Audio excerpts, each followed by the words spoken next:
ಜನಸಂಖ್ಯೆಯಲ್ಲಿ ನಂಬರ್ 1 ಸ್ಥಾನದಲ್ಲಿ ಮುಸಲ್ಮಾನರು ಬರ್ತಾ ಇದ್ದಾರೆ. ನಾವು ಹಿಂದೂ ಧರ್ಮವನ್ನ ಉಳಿಸ್ಲಿಕ್ಕೆ ಬಂದಿದ್ದೀವಿ ಅಂತ ಬಾಯ್ ಬಡ್ಕೊಳ್ತಾ ಇದ್ದೀರಲ್ಲ, ಕೇಸರಿಗೆ ಹಾಕೊಂಡು ಸಮೀಕ್ಷೆಯನ್ನ ವಿರೋಧ ಮಾಡ್ತಾ ಇದ್ದೀರಲ್ಲ ನೀವು ಬಿಜೆಪಿಯವರು ಮತ್ತು ಒಂದಷ್ಟು ಜನ. ಜಾತಿ ಗಣತಿನಲ್ಲಿ 100% ಅವರು ಭಾಗವಹಿಸ್ತಾ ಇದ್ದಾರೆ. ಅವರ ಸಂಖ್ಯೆಯನ್ನ ಜಗತ್ತಿಗೆ ಸಾರೋದಕ್ಕೆ ಇದೊಂದು ಅವಕಾಶವನ್ನ ಬಳಸ್ಕೊಳ್ತಾ ಇದ್ದಾರೆ. ನೀವೇನ್ ಮಾಡ್ತಾ ಇದ್ದೀರಿ? 6.25 ಕೋಟಿನಲ್ಲಿ ಕನಿಷ್ಠ 1.25 ಕೋಟಿ ಜನಸಂಖ್ಯೆ ಬರೀ ಮುಸಲ್ಮಾನರು ಬರ್ತಾ ಇದ್ದಾರೆ. ನೀವೇನ್ ಸ್ಟೇಟ್ಮೆಂಟ್ ಕೊಡ್ತಾ ಇದ್ದೀರಿ ಅಂದ್ರೆ ಹಿಂದೂಗಳನ್ನ ಹೊಡಿತಾ ಇದ್ದೀರಿ. ಸಮೀಕ್ಷೆನೆ ಮುಗಿದೋಯ್ತು. ಏನ್ ಮಾಡ್ತೀರಿ ಈಗ ನೀವು? ಹಿಂದೂಗಳಲ್ಲಿ ಒಗ್ಗಟ್ಟು ಬರದೇ ಇರೋದಕ್ಕೆ ಕಾರಣ ನೀವುಗಳೇ.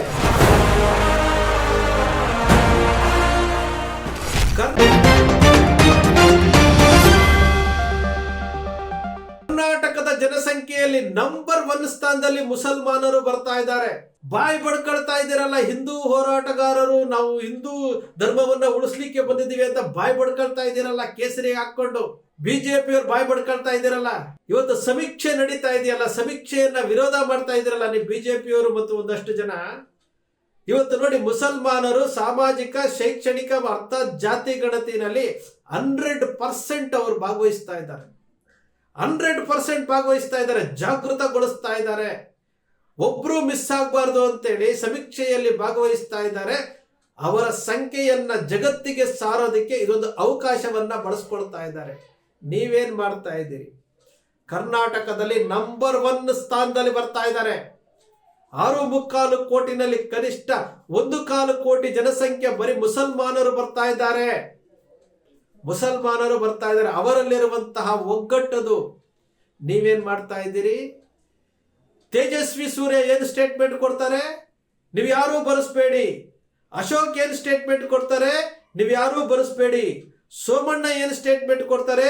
ಮೇಲ್ವರ್ಗದವ್ರನ್ನ ತುಳಿತಾ ಇದ್ದಾರೆ ಅಂತೇಳಿ. ನೀವೇನ್ ಸ್ಟೇಟ್ಮೆಂಟ್ ಕೊಡ್ತಾ ಇದ್ದೀರಿ ಅಂದ್ರೆ ಹಿಂದೂಗಳನ್ನ ಹೊಡಿತಾ ಇದ್ದೀರಿ. ಸಮೀಕ್ಷೆಯಲ್ಲಿ ಭಾಗವಹಿಸಬೇಡಿ ಅಂತೇಳಿ ಒಂದು ಸ್ಟೇಟ್ಮೆಂಟ್, ಸಂವಿಧಾನ ವಿರೋಧ ಸ್ಟೇಟ್ಮೆಂಟ್ ಕೊಡ್ತಾ ಇದ್ದೀರಿ. ಮತ್ತೊಂದು ಕಡೆ ಹಿಂದುತ್ವ ಅಂತೀರಿ, ಮತ್ತೊಂದು ಕಡೆ ಹಿಂದೂಗಳು ಅಂತೀರಿ. ಇಲ್ಲಿ ಮುಸಲ್ಮಾನರನ್ನ ಟೀಕೆ ಮಾಡ್ತೀರಿ, ಮುಸಲ್ಮಾನರನ್ನ ಪಾಕಿಸ್ತಾನಕ್ಕೆ ಹೋಗ್ಬೇಕು ಅಂತೀರಿ. ಇಲ್ಲಿ ಮುಸಲ್ಮಾನರು ಈ ಸಮೀಕ್ಷೆನಲ್ಲಿ ಭಾಗವಹಿಸ್ತಾ ಇರುವಂತದನ್ನ ನೋಡಿದ್ರೆ ಅವರ ಒಗ್ಗಟ್ಟು ಎಷ್ಟಿದೆ ಅಂತೇಳಿ ನಿಮಗೆ ಅರ್ಥ ಆಗ್ಬೇಕಾಗಿತ್ತು. ಮುಗ್ದೇ ಹೋಯ್ತು, ಸಮೀಕ್ಷೆನೆ ಮುಗಿದೋಯ್ತು. ಏನ್ ಮಾಡ್ತೀರಿ ಈಗ ನೀವು? ಇದನ್ನೇ ನಾವು ಪದೇ ಪದೇ ಹೇಳ್ತಾ ಇರುವಂತದ್ದು. ಮುಸಲ್ಮಾನರಲ್ಲಿರುವಂತಹ ಒಗ್ಗಟ್ಟು, ಇಸ್ಲಾಂ ಅಲ್ಲಿರುವಂತಹ ಒಗ್ಗಟ್ಟು, ಹಿಂದೂಗಳಲ್ಲಿ ಒಗ್ಗಟ್ಟು ಬರದೇ ಇರೋದಕ್ಕೆ ಕಾರಣ ನೀವುಗಳೇ, ರಾಜಕಾರಣಿಗಳೇ. ಹಿಂದೂ ಧರ್ಮವನ್ನ ಬಿಜೆಪಿಗೆ ವೋಟ್ ಹಾಕೋರು ಮಾತ್ರ ಹಿಂದೂಗಳು ಅಂತೇಳಿ ಹಿಂದೂ ಧರ್ಮದ ಸಂಖ್ಯೆಯನ್ನ 40%ಗೆ ಇಳಿಸಿರುವಂತವರು ನೀವು. ಹಿಂದೂ ಧರ್ಮಕ್ಕೆ ಅಪಚಾರ ಮಾಡ್ತಾ ಇರುವಂತವರು ನೀವು. ನೋಡಿ, ಇನ್ನೇನು ಸಮೀಕ್ಷೆ ಡಿಸೆಂಬರ್ ಒಳಗಡೆ ರಿಸಲ್ಟ್ ಬರುತ್ತೆ. ಆನ್ಲೈನ್ ಆಗಿರೋದ್ರಿಂದ ಈಗಾಗಲೇ ಎಲ್ಲ ಕೌಂಟ್ ಆಗ್ತಾ ಇದ್ದಾವೆ. ಈಗಾಗಲೇ ಬೆಂಗಳೂರು ಒಂದು ಹೊರತುಪಡಿ ಬೆಂಗಳೂರಲ್ಲಿ ಸ್ಟಾರ್ಟ್ ಆಗಿದೆ. ಈಗ ನೋಡಿ, ಸಂಖ್ಯೆ ಬರುತ್ತೆ. ನಂಬರ್ 1 ಸ್ಥಾನದಲ್ಲಿ 6.25 ಕೋಟಿ ಜನಸಂಖ್ಯೆಯಲ್ಲಿ 1.25 ಕೋಟಿ ಜನಸಂಖ್ಯೆ ಮುಸಲ್ಮಾನರು ಇರ್ತಾರೆ. 2ನೇ ಸ್ಥಾನದಲ್ಲಿ ಎಲ್ಲ ದಲಿತ ಸಮುದಾಯಗಳು ಸೇರಿಸಿ 2ನೇ ಸ್ಥಾನದಲ್ಲಿ ಅವರು 1 ಕೋಟಿ, ಈಗಾಗಲೇ ಅವರ ಗಣತಿ ಆಗೋಗಿದೆ. ಈಗ ಅಹಿಂದ ವರ್ಗಗಳು ಈ ಕರ್ನಾಟಕದಲ್ಲಿ 80% ಇದ್ದಾರೆ, ಅದು ಹೊರಗಡೆ ಬರ್ತಾ ಇದೆ. ನಾವು ಹಿಂದುತ್ವವಾದಿಗಳು ಅಂತ ಹೇಳ್ಕೊಂಡು ರಾಂಗ್ ಸ್ಟೇಟ್ಮೆಂಟ್ ಕೊಟ್ಟು ನೀವು ಭಾಗವಹಿಸಬೇಡಿ. ನೋಡಿ, ಈ ಸ್ಟೇಟ್ಮೆಂಟ್ಗಳನ್ನ ನೋಡ್ತಾ ಇದ್ದೀವಿ. ನಾವ್ಯಾಕೆ ಕೊಡಬೇಕು? ಆಧಾರ್ ಕಾರ್ಡ್ ಕೊಟ್ಟುಬಿಟ್ರೆ ನಮ್ಮ ವಿವರಗಳನ್ನ ಹೊರಗಡೆ ಬಂದ್ಬಿಡುತ್ತೆ. ಅಂದ್ರೆ ಸರ್ಕಾರ ಮಾಡ್ತಾ ಇರುವಂತ ಸಮೀಕ್ಷೆಯನ್ನ ಇವರು ವಿರೋಧ ಮಾಡ್ತಾರೆ ಅಂತಂದ್ರೆ ಇವರ ಮನಸ್ಥಿತಿ ಯಾವ ರೀತಿ ಇದೆ? ಕೋರ್ಟ್ ಹೇಳಿದೆಯಲ್ಲ, ನಿಮ್ಗೆ ಇಷ್ಟ ಇರೋದನ್ನ ಕೊಡಿ, ಇಲ್ದಾರ ಇಲ್ಲ ಅಂತ ಹೇಳಿದಾರಲ್ಲ. ಅವ್ರು ಹೇಳ್ತಾ ಇದ್ರಲ್ಲ, ಸಮೀಕ್ಷೆಯಲ್ಲಿ ಭಾಗವಹಿಸಕ್ಕೆ ಇಷ್ಟ ಇಲ್ಲ ಅಂತ ಬರ್ಕೊಡಿ, ಈ ದೇಶದ ಪ್ರಜೆಗಳಲ್ಲ ಅಂತ ಬರ್ಕೊಡಿ. ನಿಮಗೆ ಅನುಕೂಲ ಆಗೋ ತರ ಇದ್ರೆ ನಿಮಗೆ ಶಬಾಷ್ಗಿರಿ ಕೊಡ್ತೀರಿ. ಕೇಂದ್ರ ಸರ್ಕಾರ ಮಾಡ್ತಾ ಇದೆಯಲ್ಲ, ನಿಜಕ್ಕೂ ಬಹಳ ಖುಷಿ ಆಗುತ್ತೆ. ಇಸ್ಲಾಂ ಧರ್ಮೀಯರನ್ನ ನೋಡಿದ್ರೆ ಖುಷಿ ಆಗುತ್ತೆ. ಒಂದು ಈದ್ ಮಿಲಾದ್ ಕಾರ್ಯಕ್ರಮ ಮಾಡ್ತಾರೆ, ಒಂದು ಈದ್ ಮಿಲಾದ್ ಮೆರವಣಿಗೆ ಮಾಡ್ತಾರೆ. ವರ್ಷದಲ್ಲಿ ಲಕ್ಷಾಂತರ ಜನ ಒಂದು ಜಿಲ್ಲಾ ಕೇಂದ್ರಗಳಲ್ಲಿ ಲಕ್ಷಾಂತರ ಜನ ಸೇರಿ ದೈವ ಭಕ್ತಿಯಿಂದ ಲಕ್ಷಾಂತರ ಜನ ಸೇರಿ ಮೆರವಣಿಗೆ ಮಾಡಿ ತಮ್ಮ ಶಕ್ತಿಯನ್ನು ಪ್ರದರ್ಶನ ಮಾಡ್ತಾರೆ. ತಮ್ಮ ಹಕ್ಕುಗಳನ್ನ ತೆಗೆದುಕೊಳ್ಳಕ್ಕೆ ಏನೇನ್ ಬೇಕು ಎಲ್ಲವನ್ನ ಮಾಡ್ತಾರೆ. ನೀವೇನ್ ಮಾಡ್ತಾ ಇದ್ದೀರಿ? ಓಟ್ಗೋಸ್ಕರವಾಗಿ ಹಿಂದೂ ಮುಸ್ಲಿಂ ಅಂತ ಮಾಡಿ ಬೆಂಕಿ ಹಚ್ಚಿ ಬೆಂಕಿ ಹಚ್ಚಿ ಓಟ್ಗಳನ್ನ ಡಿವೈಡ್ ಮಾಡಿಕೊಂಡು ನೀವು ಅಧಿಕಾರಕ್ಕೆ ಬರೋದಕ್ಕೆ ಇಡೀ ಹಿಂದೂ ಧರ್ಮಕ್ಕೆ ಅಪಚಾರ ಮಾಡ್ತಾ ಇದ್ದೀರಿ, ದ್ರೋಹ ಮಾಡ್ತಾ ಇದ್ದೀರಿ ನೀವು. ಇದನ್ನ ತಿಳ್ಕೊಳ್ಳಿ. ಫಸ್ಟ್ ಈ ನಕಲಿ ಹೋರಾಟಗಾರರಿದ್ದೀರಲ್ಲ, ಗೂಗಲ್ ಪೇ ಫೋನ್ ಪೇ ಹೋರಾಟಗಾರರಿದ್ದೀರಲ್ಲ, ಪುನೀತ್ ಕೆರಹಳ್ಳಿಗೆ ಯಾವ ರೀತಿ ಲಾಕ್ ಮಾಡಿದ್ರು ನೋಡಿ, ಯಾವ ರೀತಿ ಲಾಕ್ ಮಾಡಿದ್ರು. ಹಾರಾಟ ಕೂಗಾಟ ಎಲ್ಲವನ್ನೂ ಸ್ಟಾಪ್ ಮಾಡಿಸಿದ್ರು. ಸೋಷಿಯಲ್ ಮೀಡಿಯಾದಲ್ಲಿ ಪುನೀತ್ ಕೆರಹಳ್ಳಿ ಇಲ್ಲದಂಗೆ ಮಾಡಿದ್ರು.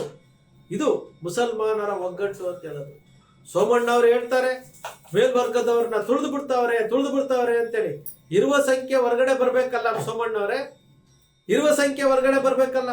2026 ನೀವೇ ಸಮೀಕ್ಷೆ ಮಾಡ್ತಾ ಇದ್ದೀರಲ್ಲ, ನಿಮ್ಮ ಸಮೀಕ್ಷೆ ಏನ್ರಿ ಹೇಳುತ್ತೆ? ನಿಮ್ಮ ಸಮೀಕ್ಷೆ ಏನ್ ಹೇಳುತ್ತೆ? ಇದು ನಮ್ಮ ದೇಶದ ಹಿಂದೂಗಳ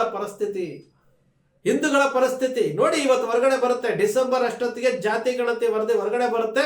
ಸಿದ್ದರಾಮಯ್ಯನವರು ಪಟ್ಟು ಬಿಡದೆ ಈ ಜಾತಿ ಗಣತಿಯನ್ನ ಯಾಕೆ ಮಾಡಿದ್ರು ಅಂತಂದ್ರೆ, ಶೋಷಿತ ವರ್ಗಗಳಿಗೆ ಅನ್ಯಾಯ ಆಗಿದೆ, ನ್ಯಾಯ ಸಿಗ್ಬೇಕು ಅಂತ ಮಾಡಿರುವಂತದ್ದು. ಈ ಅಹಿಂದ ವರ್ಗಗಳು 80% ಇದಾರೆ ಕರ್ನಾಟಕದಲ್ಲಿ. ನಾವು ಮೊದಲಿಂದ ಪ್ರತಿಪಾದನೆ ಮಾಡ್ತಾ ಇದ್ವಿ. 20% ಇರುವಂತವ್ರು ಬಸವರಾಜ ಹೊರಟ್ಟಿ ಅವರು ಹೇಳಿದ್ರಲ್ಲ, 87ರಲ್ಲಿ 94 ಜನ ಶಾಸಕರಿದ್ವಿ ನಾವು ಅಂತ ಹೇಳಿದ್ರಲ್ಲ. ಇವತ್ತಿಗೂ ಸಹ 224ರಲ್ಲಿ 50% ಶಾಸಕರು ಮೇಲ್ವರ್ಗದವರೇ ಇರುವಂತದ್ದು. ರಿಸರ್ವೇಶನ್ ಅನ್ನು ಹೊರತುಪಡಿಸ್ಬಿಟ್ರೆ ಈ ಅಹಿಂದ ವರ್ಗಗಳಿಗೆ ಅವಕಾಶವೇ ಇಲ್ಲ. ಅವಕಾಶ ಬರಲಿ. ಇಷ್ಟು ದಿವಸ ನೀವು 78 ವರ್ಷ ನೀವು ಅಧಿಕಾರ ಅನುಭವಿಸಿದಿರಲ್ಲ, ನಿಮ್ಮ ಸಂಖ್ಯೆಗಳಿಗೆ ನೀವು ಜಾಗೃತಿ ಮೂಡಿಸ್ಲಿಕ್ಕೆ ನಿಮ್ಮ ಕೈಯಲ್ಲಿ ಆಗ್ಲಿಲ್ಲ ಅಂತಂದಾಗ, ನಿಮ್ಮಲ್ಲಿ ಒಗ್ಗಟ್ಟು ಮೂಡಿಸ್ಲಿಕ್ಕೆ ಆಗ್ಲಿಲ್ಲ ಅಂತಂದಾಗ ಜಾತಿ ಗಣತಿಯನ್ನ ಯಾಕ್ರಿ ವಿರೋಧ ಮಾಡ್ತೀರಿ? ಜಾತಿ ಗಣತಿಯನ್ನ ಯಾಕೆ ಲೋಪ ಹುಡುಕ್ತೀರಿ ನೀವು? ನೋಡಿ ಬರುತ್ತೆ, ಈಗ ಬರುತ್ತೆ ನೋಡಿ, ಹೊಸ ಖ್ಯಾತೆ ತೆಗಿತಾರೆ. ಇವರು ಅಲ್ಪಸಂಖ್ಯಾತರಲ್ಲ, ಇವರಿಷ್ಟು ಕೋಟಿ ಜನಸಂಖ್ಯೆ ಇದ್ದಾರೆ, ಇವ್ರಿಗೆ ಅಲ್ಪಸಂಖ್ಯಾತ ಸ್ಥಾನಮಾನವನ್ನ ರದ್ದು ಮಾಡಬೇಕು. ಯಾರಿಗೆ ವಿಚಾರ ತೆಗಿತಾರೆ? 2%ನವ್ರು ತೆಗಿತಾರೆ, ಖಂಡಿತ ತೆಗಿತಾರೆ. ನೋಡ್ತಾ ಬನ್ನಿ, ನೀವು ನೋಡ್ತಾ ಬನ್ನಿ. ಎಲ್ಲಾ ವಿಚಾರಗಳನ್ನ ಸೂಕ್ಷ್ಮವಾಗಿ ಅವಲೋಕನ ಮಾಡಿ, ನಾವೆಲ್ಲ ಹಿಂದೂ, ನಾವೆಲ್ಲ ಒಂದು ಅಂತಿರಲ್ಲ, ಸಮೀಕ್ಷೆಗಳು ಬಂದಾಗ ಎಲ್ಲಾ ಹಿಂದೂಗಳನ್ನ ಜಾಗೃತಿ ಮೂಡಿಸಿ, ಎಲ್ಲರಿಗೂ ಅವರವರ ಜಾತಿಯ ಮೇಲೆ ಪ್ರೀತಿ ಇದ್ದೇ ಇರುತ್ತೆ. ಜಾತಿ ಇಲ್ಲದೆ ಯಾವುದೂ ಇಲ್ಲ. ಇದು ವಾಸ್ತವ ಸತ್ಯ. ಸೋಮಣ್ಣವರು, ತೇಜಸ್ವಿ ಸೂರ್ಯ ಅವರು ಮತ್ತಷ್ಟು ಜನ ಇವರು ನಕಲಿ ಹೇಳ್ಕೊಂಡು ಈ ಸಮೀಕ್ಷೆಯನ್ನ ವಿರೋಧ ಮಾಡೋ ಬರದಲ್ಲಿ ಸಂಖ್ಯೆಗಳನ್ನ ಕಮ್ಮಿ ಮಾಡ್ತಾ ಇದ್ದಾರಲ್ಲ, ಸಂಖ್ಯೆಗಳನ್ನ ಕಮ್ಮಿ ಮಾಡಿ ಇಡೀ ಸರ್ಕಾರದ ಸಮೀಕ್ಷೆಯನ್ನ ವಿರೋಧ ಮಾಡ್ತಾ ಇದ್ದಾರಲ್ಲ. ಸ್ನೇಹಿತರೆ, ನಿಮ್ಮ ಅಕ್ಷರ ಮೀಡಿಯಾ ಸೃಷ್ಟಿ ಮಾಡೋದಿಲ್ಲ, ಕಲ್ಪನೆ ಮಾಡೋದಿಲ್ಲ, ವಾಸ್ತವದ ವಿಚಾರವನ್ನು ವಿಶ್ಲೇಷಣೆ ಮಾಡುತ್ತೆ. ನಿಮ್ಮ ಅಕ್ಷರ ಮೀಡಿಯಾದ ವಿಶ್ಲೇಷಣೆ ನಿಮ್ಗೆ ಇಷ್ಟ ಆಯ್ತು ಅಂದ್ರೆ ಸಬ್ಸ್ಕ್ರೈಬ್ ಆಗ್ಲಿಲ್ಲ ಅಂದ್ರೆ ಸಬ್ಸ್ಕ್ರೈಬ್ ಮಾಡ್ಕೊಳ್ಳಿ, ಪಕ್ಕದಲ್ಲಿ ಕಾಣುವಂತ ಬೆಲ್ ಐಕಾನ್ ಪ್ರೆಸ್ ಮಾಡಿ, ಶೇರ್ ಮಾಡಿ, ಪ್ರೋತ್ಸಾಹ ನೀಡಿ.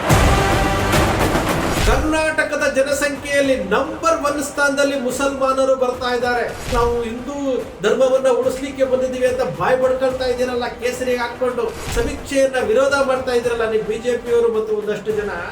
ಜಾತಿ ಗಣತಿನಲ್ಲಿ 100% ಅವರು ಭಾಗವಹಿಸ್ತಾ ಇದ್ದಾರೆ. ಅವರ ಸಂಖ್ಯೆಯನ್ನ ಜಗತ್ತಿಗೆ ಸಾರೋದಕ್ಕೆ ಇದೊಂದು ಅವಕಾಶವನ್ನ ಬಳಸ್ಕೊಳ್ತಾ ಇದ್ದಾರೆ. ನೀವೇನ್ ಮಾಡ್ತಾ ಇದ್ದೀರಿ? 6.25 ಕೋಟಿನಲ್ಲಿ ಕನಿಷ್ಠ 1.25 ಕೋಟಿ ಜನಸಂಖ್ಯೆ ಬರೀ ಮುಸಲ್ಮಾನರು ಬರ್ತಾ ಇದ್ದಾರೆ. ನೀವೇನ್ ಸ್ಟೇಟ್ಮೆಂಟ್ ಕೊಡ್ತಾ ಇದ್ದೀರಿ ಅಂದ್ರೆ ಹಿಂದೂಗಳನ್ನ ಹೊಡಿತಾ ಇದ್ದೀರಿ. ಸಮೀಕ್ಷೆನೆ ಮುಗಿದೋಯ್ತು. ಏನ್ ಮಾಡ್ತೀರಿ ಈಗ ನೀವು? ಹಿಂದೂಗಳಲ್ಲಿ ಒಗ್ಗಟ್ಟು ಬರದೇ ಇರೋದಕ್ಕೆ ಕಾರಣ ನೀವುಗಳೇ.